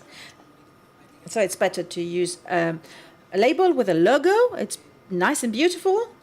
And I don't need to use this QR with black boxes. And now, this is the part about the security. The mobile as a reader, okay? The mobile phone as emulator. Even if you can't believe this, well, you have already your smart card in your mobile phones. Here, in the whole world, we have a square thingy, Movistar, Vodafone, Amena, Orange, MásMóvil, and these telephonic operators give us a SIM card. A SIM card is a smart card. This smart card, used by telephone operators, in fact, give it to us because it's a multi-application card. I can download a lot of applications to these smart cards in a SIM card. So I sell you the space inside the card, and maybe you have to pay for that. This SIM card is linked to your mobile phone. You have different alternatives. This is to understand Apple Pay. SIM card is perfect for me. It's the perfect case. It's a white card, and I can change my operator in a rapid way. If there's a market where I can download or make operations in a secure way. Because SIM cards are in all mobile phones until now. Maybe this is going to be just a chip, but it's full of potential. I'll do it with an application changing the possibilities of the SIM. Samsung and Google Nexus S phone, they had an embedded element, but it's controlled by the manufacturer of the phone. I sent emails to Google to have the keys in order to save information in that mobile phone, but they didn't say anything to me. We can have micro SDs, added elements in a phone. It could become a smart card. But these elements are very sensitive because that's where we keep our photos, etc. If I don't have a big capacity, I don't accept it. And micro SDs with NFC, with an emulator, well, the memory capacities are very limited. So, we don't like these systems. It's not very comfortable. the micro SD in our mobile phone. Sometimes it's difficult to get there, and batteries are hiding the signal. So it's not very comfortable. It's not effective. So somebody had an idea. It's not Google which invented this. The first to implement this were BlackBerry people. It's called host card emulation. Instead of emulating the card within a hardware environment, I emulated within the software environment. It's in a software environment, so nobody has the control. I do my application, put it in the market, and open a range of possibilities to do the card emulation operation. How does it work? BlackBerry started with this several years ago. And then Google with a KitKat Android version that was done by Google. And then Google Wallet started, and Apple had the idea to have Apple Pay, but it was closed. But then similar procedures were standardized, and Visa and MasterCard started to do that. How does it work? I have my mobile phone with a secure element. I have a SIM card that's secure with an NFC controller, and I have a CPU. When I put my phone near a reader, what happens? If I just have secure elements, just the SIM card, the controller, when I select the application of a card, is going to go to the secure element. But if I have activated the Hosker emulation, HCE, then the microcontroller says, I have an application that is registered in software mode. So it says yes or no. If it's yes, it's bypassed, and it sends me to my app. It's an Android app. I have another demo.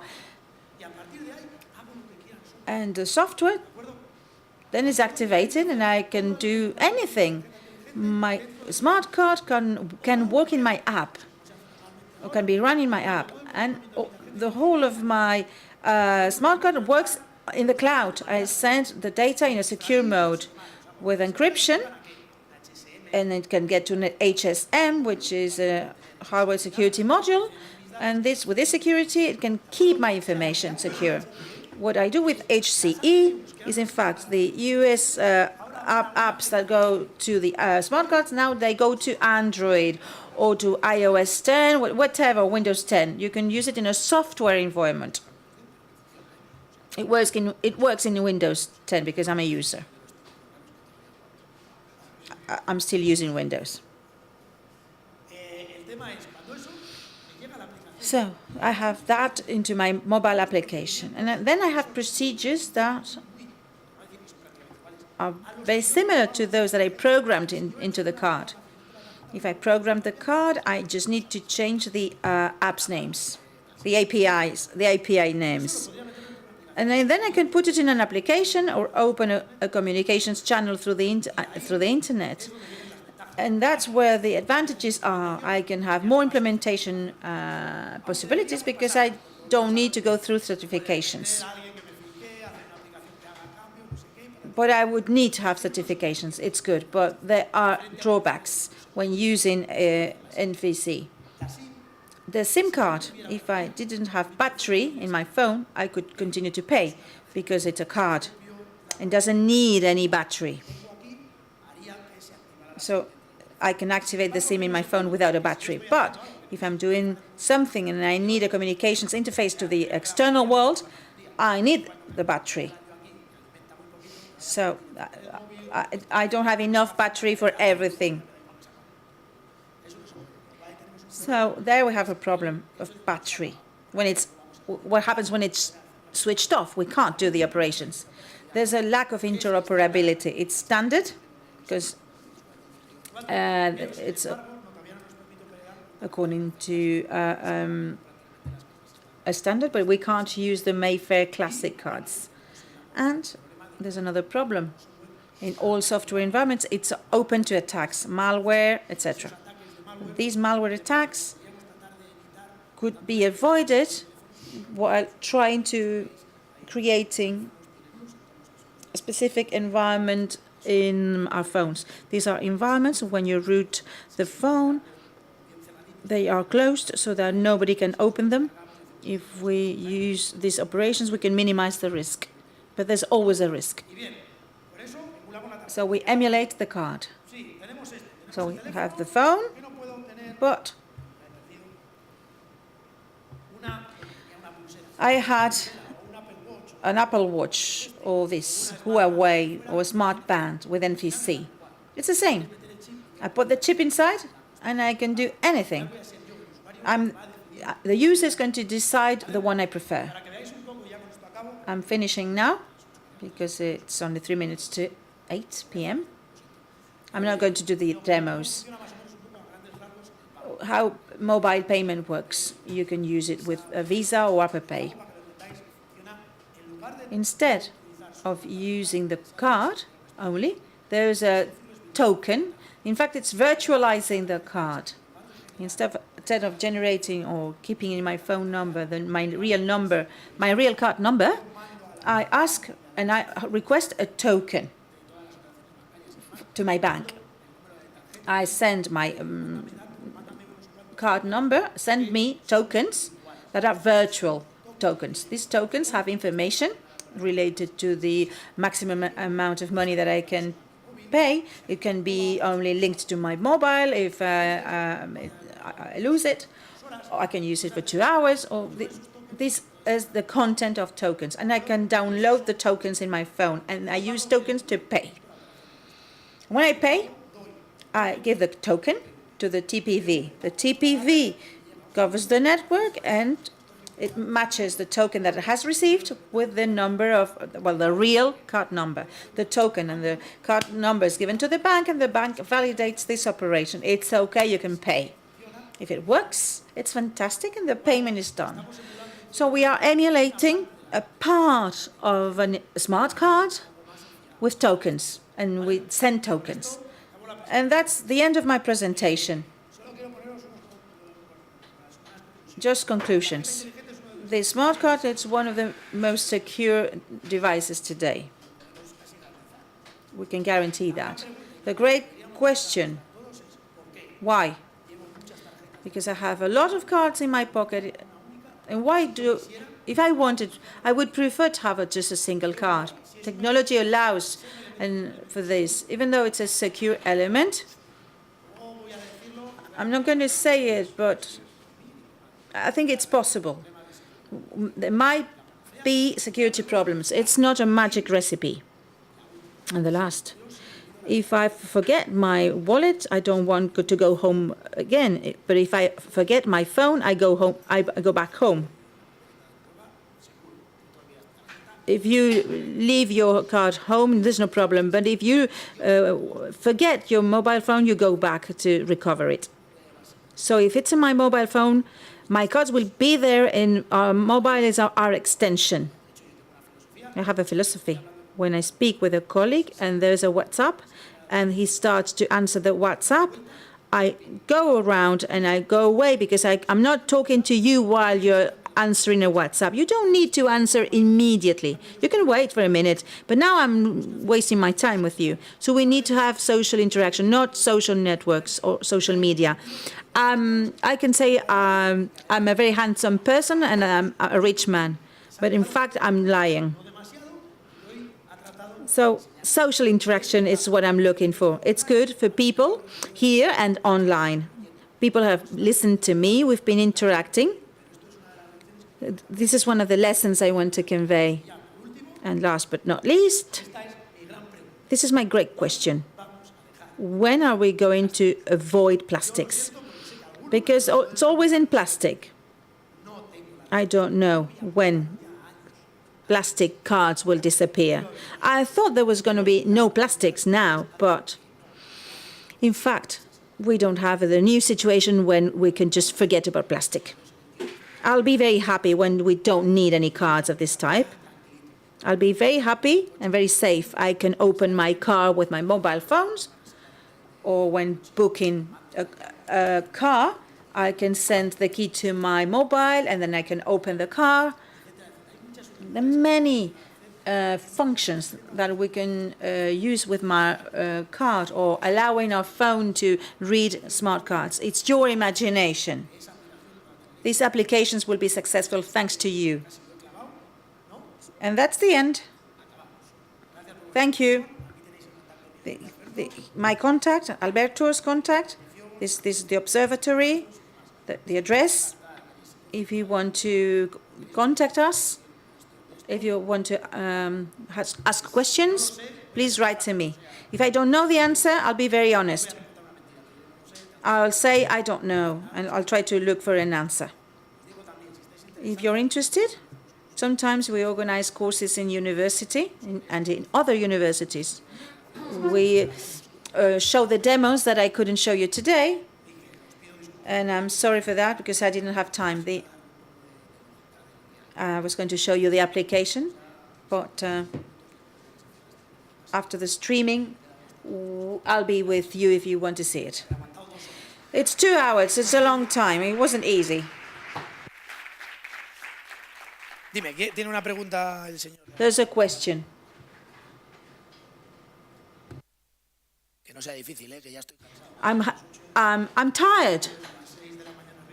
I was up at 6 in the morning. Good afternoon. You gave us a master class of how cards work. But in our society, we are, in fact, two types of customers. The young customers and the old customers. How many old people, or how many people more than 50 years of age are here in the room? The telephone penetration curve. And what is the university doing for oldies? But the University of Cantabria, it's our university, we don't have a program for oldies, for those who want to get initiated in these technologies. Yes, you have the senior program. The senior program, well, gives you something else, but not this. Somebody should explain to us what the technology is all about, how these devices work. In university, there's nothing for us. I went to the secretariat because I am a teacher, and we didn't need this smart card because the mathematics teacher knew us all. We didn't need a card because we were few students.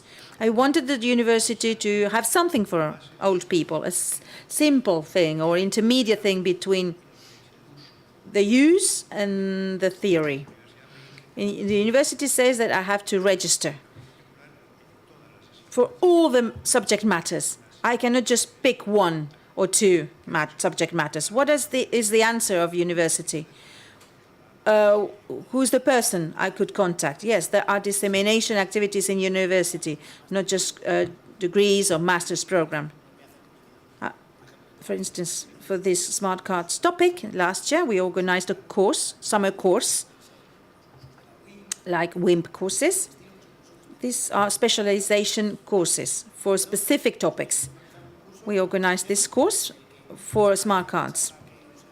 And apart from what I just said, this course was 20 hours long. And I had very good feedback. They would have needed like 30 hours or 2 weeks course because I didn't have time. These courses are more for dissemination, to teach this technology. Sometimes it's just mental elucubrations and it's a bit crazy, but sometimes I feel that I'm more an engineer than a researcher. But I want my research to be applied in the streets.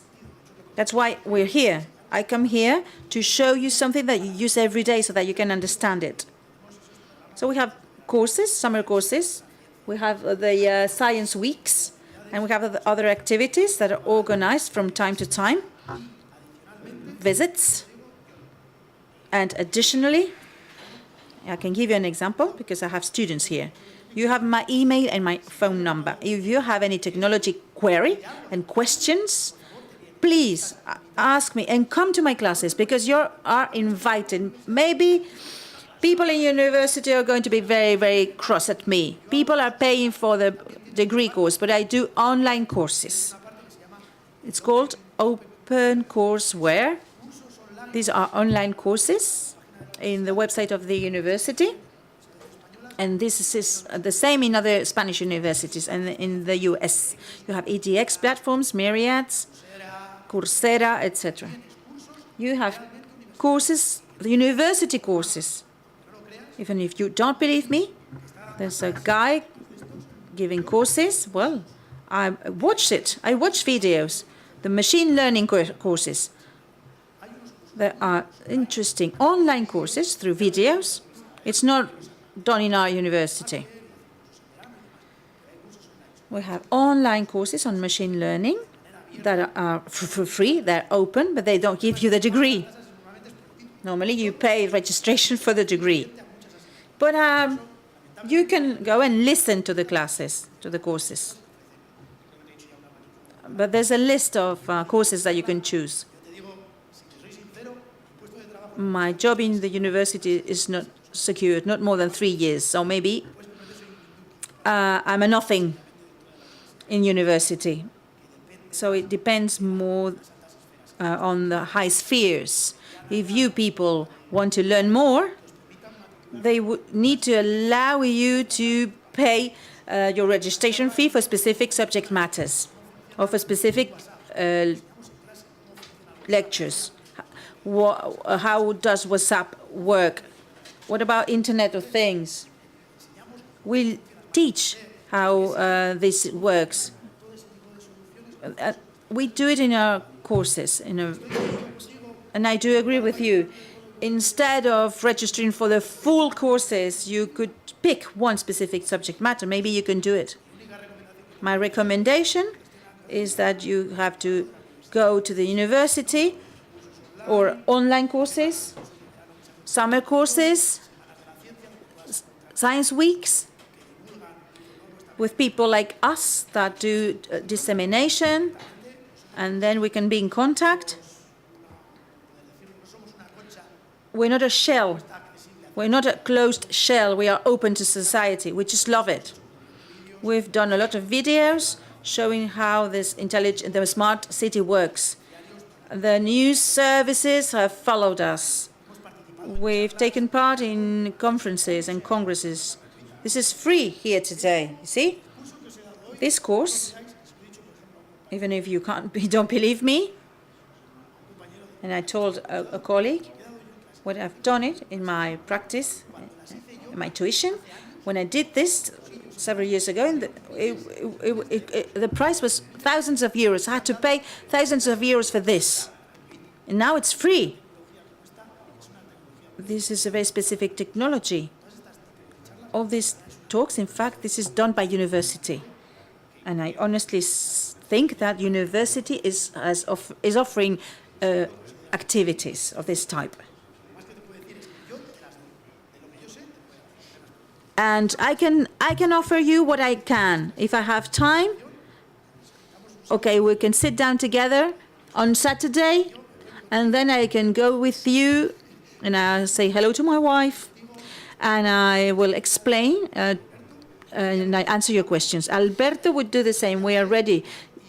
University does tuition and research, but dissemination is what people ask for. And sometimes what people ask for, it's not something that people give. We are assessing us. We are assessed through the dissemination products, which are called articles. And those articles are not read by people like you, but a blog is read by many people. If I do YouTube videos and blogs, this is more appreciated than specific articles, because I'm talking to people in the street. People have to understand what we do in university. Let's explain what we do in university. We're not stealing your money in university. We work a lot. This presentation has taken me time, and there are sometimes I leave work at 3:30 a.m. so that I could have this presentation ready. Have I been paid to come here? No. It's a pleasure for me to be here. Here, the people and Alberto and Cantabria University, I would do it on behalf of anybody. So please, never, ever say to me that the university doesn't do sufficient, because it's not true. What you're saying is going to be recorded. And I'm saying on Monday, I may go to the rector and I'll say to the rectors, look what happened to me when I talk, in a talk. It's not so much that it's not done, it's more that we don't know about it. But the fact that you don't know about it, when the university has a communication service, and I'll talk to them. Those are the people that have to do the, I can't do the marketing. I've got a group of friends who are already retired, but they're youngsters between the ages of 50 and 70s, and we're all completely unaware of IT. My mum's 70-something, and she, when the telly doesn't work, she calls me. But there are many times people, I just tell you about my mum. My mum's never going to learn this, but there are people like you who are prepared to learn. I'd be more than happy to teach you on a Saturday. Please, if it's something that I know, call me. I'm leaving. There you go. It's recorded what I'm saying. I'm not lying. Sorry, you're going to kill me. There's another question at the... Let's perhaps... I should have finished at 8. It's 8:10.